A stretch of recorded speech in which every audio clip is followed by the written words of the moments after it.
All right, Shalom. I want to start off by giving all praises, honor, and glory to Yahweh Bashem, Yahweh Shai.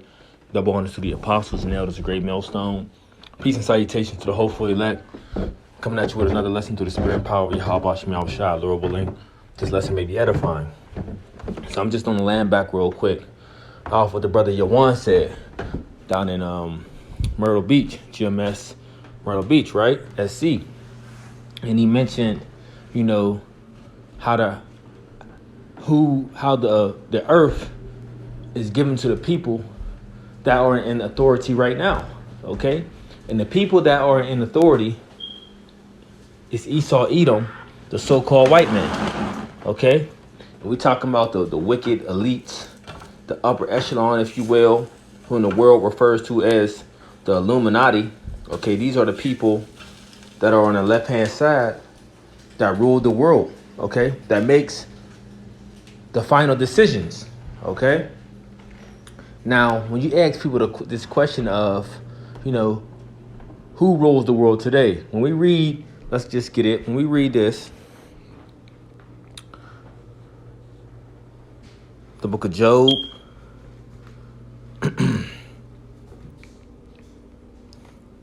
chapter 9, verse 24, the earth is given into the hand of the wicked. He covered the faces of the judges thereof. If not, where and who is he? So when we ask these people this simple question of who rules the earth today, people come up with all sorts of answers instead of just saying it's the so-called white man, okay? Because he's on the face of the money. When you're on the face of the money, that represents, who's ruling, okay? Now, that's one example to show you who's ruling. Let's get this.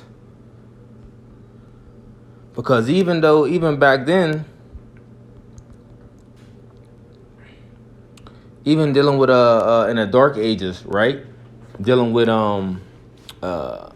when Jake was ruling, it showed you who was ruling by what? The statues, the face that was on the money, and how we were, operating, how we had everything in our control. Okay, so that shows you of who these are, signs to show you of who is ruling. Okay, another thing is, what do they have? They have the what's that? The statue with the what they call it, the founding forefathers, so to speak, right? They got their faces on there, the four presidents.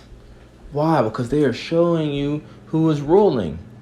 Okay, these are examples. Matter of fact, before we get that, let's get this real fast as well, before it slipped my mind. The book of Isaiah, chapter 49, verse 11, it says, their inward thought is that their houses shall continue forever, and their dwelling places to all generations. They call their lands after their own names. So when he start conquering different lands, what did he do? He named it after himself. All right. So when you got this guy by the name of, he's an Italian, Amerigo Vespucci, an Italian explorer. Okay. He was named the person of, he's the one who have discovered America, so-called, right? Now, remember, according to the scriptures, we know that Gad, Reuben, and the rest of the tribes, they all came over here to the Americas. Okay, they was already over here. They was already established before these devils went to go seek for a new world, because this will be a new world to them, and they conquered our people.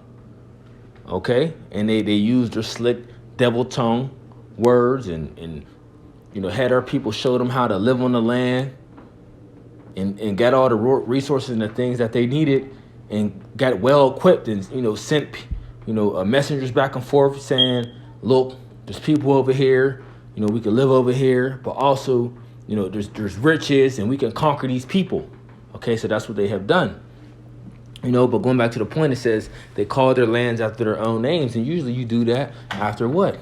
You put a stamp on it when you say, I own this, this is mine, this belongs to me, so people can know that you rule this area. All right, for the most part. Okay, so now let's get the point I was going to get. go to the book of.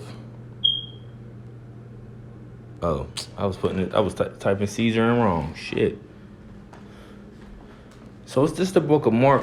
This is the book of Mark, chapter 12, verse 17. But let's start at verse 14. It says, "And when they were come, they said unto him, Master, when know that thou art true and carest for no man, for thou regardest not the person of men, but teachest the way of the Most High in truth.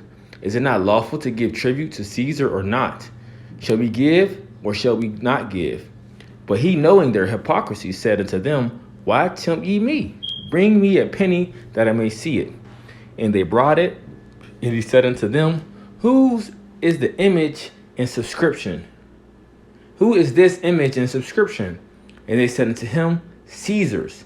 And Yahushua answering said unto them, Render to Caesar the things that are Caesar's, and to the Most High the things that are the Most High's. And they marveled at him.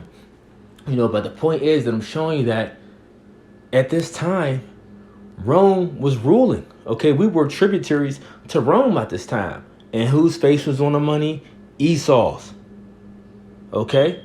Remember, the faces on the money is a sign of rulership, and this is something that we see here today. All right? This is another sign to show you the wicked is ruling, or let you know the wicked is ruling. The book of Proverbs, chapter 29, verse 2, it says, When the righteous are in authority, the people rejoice. But when the wicked bear rule, the people mourn. And this is what we see. Okay? And right now, a lot of people are, kind of at ease, because these different stimulus checks that have been going out, these different PPP loans that have been going out. So this is kind of comforting Jake and getting Jake through. Okay? But when all this come to a halt, it's going to be game on. All right? Because you have a lot of spike. You have a huge spike in many products, not just food, wood, wood, gas, vegetable oil, food products, toiletry products, all these different things right now are skyrocketing. Okay? Are skyrocketing. And right now, what we're about to see very shortly is we're about to go into an inflation. Everything is going to be spiked up. Okay? And a lot of things still have been spiked up since the pandemic began, but they're not decreasing these prices that have been spiked up now that things are reopening. Okay? So even though you're getting this government aid money, the prices are going to keep increasing. And when the government aid stops, a lot of people are going to be in trouble. Okay? A lot of people are going to be in trouble. So let's get this real fast. And I'll close it out because I don't want to make it long. I want to get a point here. It's the book of 2nd Ezra chapter 16, verse 21. It says, Behold, victuals shall be so good, cheap upon earth, that they shall think themselves to be in a good case. Even then shall evils grow upon earth, sword, famine, and great confusion. And this thing is growing. All right. Now I brought the scripture out to point out the fact that, even that I said inflation is going on, right? The prices of things that are rising. Okay, so you might be wondering, well, why does it say victuals shall be so good and cheap upon earth? Well, you got this. Keep this in mind. A lot of people are just paying these different prices because they're getting all this money already. They're getting this aid. So if something's spiked up maybe $1.50, $2, you're not looking at it and worried about it because you're like, shit, I got this extra money, so I'm not worried about the cost. Or you might not, a lot of people getting the money, not even paying attention to the cost, really knowing that there was a spike because they have this extra money. You know what I'm saying? So in that case, you would look at it and say, shit, these things are cheap, but it's really not. But then also, you got to, there's going to be things that is cheap or people are going to think everything is all good. Everything, when things do drop and certain things go back to normal, they're gonna think themselves in a good case as well. So you can kind of consider two ways if you want to look at it. Okay, on both parties. But a lot of cases you're going to see the victuals are going to be cheap, where people are just going to think everything is going to be good. But at the same time, things are getting worse by the day as you see evils grow. You got more people just losing their mind out here. All right. So I just wanted to touch on that through the spirit. Lord willing, I hope it was edifying. Till the next time, I want to say, Shalom.